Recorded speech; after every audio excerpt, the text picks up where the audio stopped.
Bonjour, je m'appelle Olivier Rio, je suis gardien et passeur de crânes de cristal et je vous souhaite la bienvenue sur la chaîne YouTube de la magie des crânes de cristal. Et aujourd'hui, je vais vous donner 5 conseils pratiques pour bien choisir votre crâne.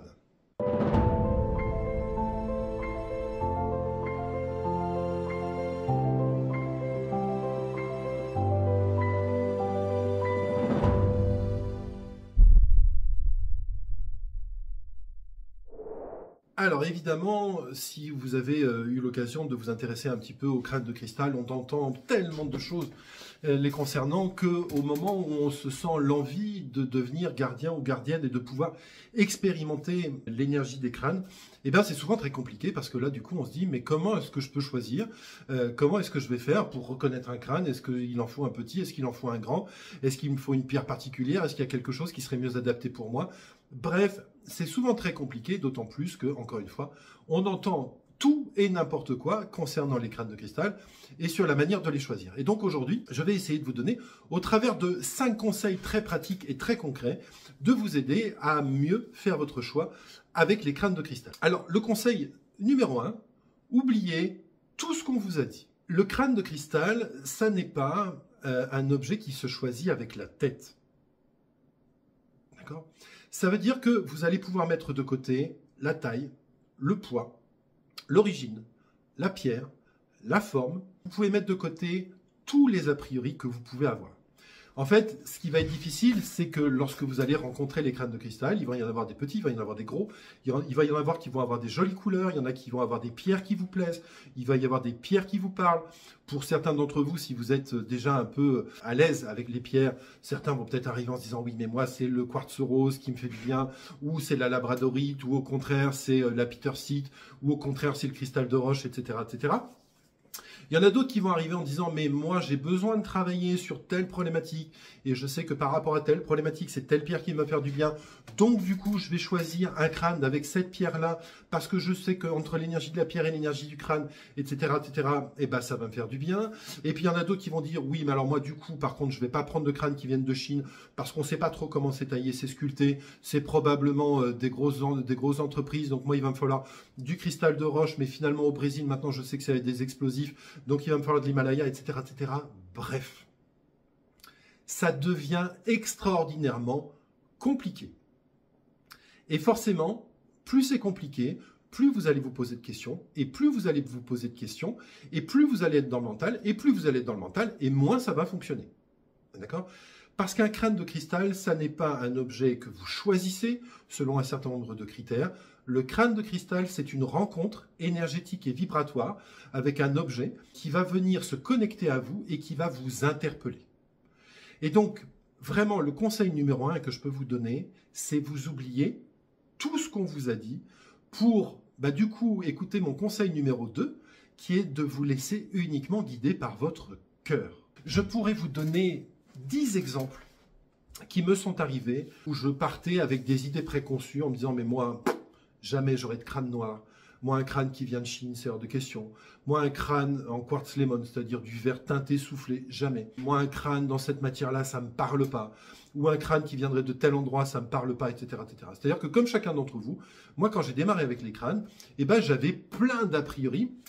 Et en plus, quand j'écoutais tout ce qu'on me disait, quand je lisais tout ce que je lisais, il fallait vraiment que le crâne, pour fonctionner, soit d'une pureté absolue, qu'il soit taillé par un chaman qui avait lui-même été choisir la pierre dans la montagne, qui la redescendait, qui allait la tailler, la sculpter en se connectant à l'énergie des crânes pour pouvoir lui donner une forme particulière, mais qui soit assez grosse pour que ce soit vibratoire, etc., etc. Et du coup, c'était d'une complexité absolue. Et en fait, quand j'appliquais ces règles-là et que j'achetais des crânes sur la base de ces règles et de ces a priori-là, et bien évidemment, ça ne fonctionnait pas. C'est-à-dire que je n'avais pas de lien. J'avais un bel objet avec lequel je me sentais, pour lequel j'étais en joie de l'avoir chez moi parce qu'il était très beau, venu d'un endroit qui m'avait souvent coûté très cher, etc., etc. Mais au fond de moi, ça vibrait pas. J'avais pas de lien, j'avais pas de contact, je faisais pas d'expérience énergétique et vibratoire avec eux.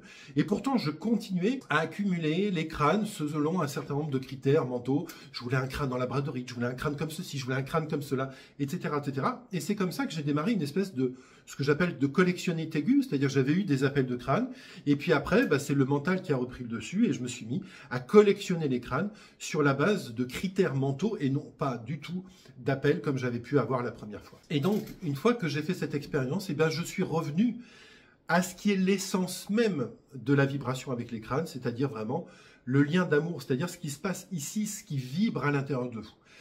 Et si vous suivez ce conseil de vous laisser guider vraiment totalement par votre cœur, par la vibration, par, vous voyez, cette intuition, cette vibration à l'intérieur de vous, je vous garantis que ça va fonctionner. Parce que vous aurez mis de côté vos critères mentaux et donc du coup vous allez vous rendre compte que vous allez vous retrouver avec des crânes qui vont être plus petits que ce que vous imaginez, avec des provenances complètement différentes, avec des formes complètement différentes. Moi je me suis retrouvé gardien de crâne où je me suis dit mais jamais j'ai pu imaginer que je serais gardien de ce type de crâne un jour. Et d'ailleurs, j'aurai l'occasion sans doute de vous en parler dans quelques semaines, au travers des réseaux sociaux, ou ici à la Maison des Crânes, ou dans des conférences. Je viens d'accueillir et d'avoir une connexion énergétique avec un crâne extraordinaire. Je n'ai jamais vécu une telle connexion énergétique avec un crâne, pourtant j'en ai eu. Et il a une forme et une tête où ça fait des mois, des années que je dis, mais ce type de crâne, jamais j'en achèterai. Donc, quand vous vous laissez totalement guider par votre cœur, votre intuition, je vous garantis, ça marche. Et je vous garantis que si vous arrivez à mettre de côté tout ce qu'on vous a dit, tous vos a priori, tous les critères que vous avez, et que vous vous laissez uniquement guider par votre cœur et la vibration, eh bien, je vous garantis que dans ces cas-là, la connexion et ce que vous allez vivre comme expérience avec les crânes, ça va fonctionner, vous avez ma parole. Et du coup, je vais arriver sur le conseil numéro 3, parce que ça, souvent, les gens ne le savent pas, et que du coup, on confond un peu les deux. On a tendance parfois à confondre la vibration que l'on ressent avec un crâne et l'appel pour un crâne. Pour les personnes qui ont eu l'occasion de venir ici à la Maison des Crânes, vous savez que c'est un lieu qui vibre extrêmement fort, et que tous les crânes qui sont présents ici vibrent. Ils ont, au travers de la pierre, de l'énergie, de ce qu'ils portent, du lieu, effectivement, ils vibrent très fort. Et donc, du coup, effectivement, quand quelqu'un vient ici, il peut très rapidement être complètement perdu, à se dire, mais celui-là, ça vibre, et celui-là, je me sens en vibration avec lui, et celui-là, il me fait du chaud, celui-là, il me fait du froid, celui-là, il fait monter des émotions, etc., etc. Ça, c'est ce qu'on appelle une connexion énergétique, une connexion vibratoire avec un crâne. J'ai eu des dizaines et des dizaines de fois l'occasion de me connecter avec des crânes que j'ai eu l'occasion de rencontrer, mais qui n'étaient pas disponibles et dont je ne pouvais pas devenir le gardien. Et en fait, c'est là aussi où il y a une forme de magie avec les crânes, c'est que demain, vous pouvez être amené à rencontrer, à connecter, à vivre une expérience énergétique extrêmement forte avec les crânes, sans pour autant que vous soyez appelé à en devenir le gardien ou la gardienne. C'est-à-dire que peut-être que demain, certains d'entre vous vont venir ici, vont passer un temps avec les crânes, vibrer, méditer avec eux, vivre une expérience extrêmement forte, et pour autant, ils ne seront pas appelés à devenir le gardien ou la gardienne de ce crâne. Et ce type d'expérience, moi je l'ai fait 10 fois, 15 fois, 20 fois, au travers de crânes que j'ai pu rencontrer, qui appartenaient à d'autres gardiens, ou que j'ai eu l'occasion de rencontrer dans des circonstances particulières. Et en fait, souvent les gens confondent la connexion énergétique avec les crânes, qui se fait, je ne vais pas dire systématiquement, mais très souvent, et puis l'appel du crâne. L'appel d'un crâne à ce que vous deveniez son gardien ou sa gardienne, c'est encore une autre expérience. C'est-à-dire que vraiment, à l'intérieur de vous, vous sentez que vous ne pouvez plus vous séparer du crâne avec lequel vous sentez un appel. C'est-à-dire que vous sentez qu'il y a une espèce de fusion énergétique entre ce crâne et vous, qui fait que l'idée même de le quitter, l'idée même de vous séparer de lui, est insupportable. Et que vraiment, et plusieurs fois j'ai eu l'occasion de le dire à des gens qui sont venus ici à la Maison des Crânes, c'est de leur dire, écoutez, si vous ne savez pas si vous recevez l'appel ou pas, essayez d'imaginer ce qui se passe si vous partez sans ce crâne.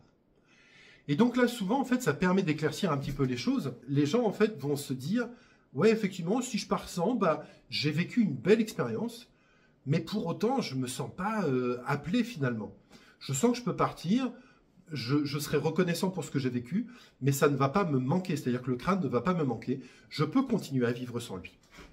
Et puis parfois, à l'inverse, au moment où je pose cette question, les gens se disent « Ah ouais, je ne m'imagine pas pouvoir repartir sans ».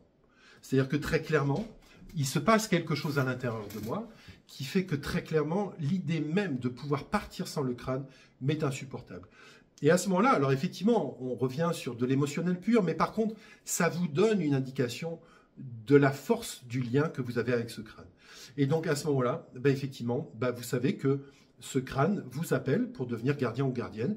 Et à ce moment-là, c'est à vous de vous décider et de vous positionner pour savoir si oui ou non vous avez envie de l'accueillir ou pas. Le conseil numéro 4 que je vais vous donner concernant les crânes et la manière de les choisir, et bien ça c'est quelque chose que je dis très souvent aux gens qui m'appellent. C'est laissez-vous le temps. Laissez-vous le temps. Lorsque l'appel d'un crâne est évident, je vous garantis que 24 heures, 48 heures, 3 jours après, l'appel est toujours là. Parce qu'en fait, ce qui est difficile, c'est que quand vous rencontrez un beau crâne ou un crâne qui vibre fort pour vous, ou avec lequel vous vivez une expérience énergétique extrêmement forte, et ben en fait, on ne sait pas trop si on a été attiré par le crâne, par son énergie, par son esthétique, par sa couleur, par son originalité, par son côté unique.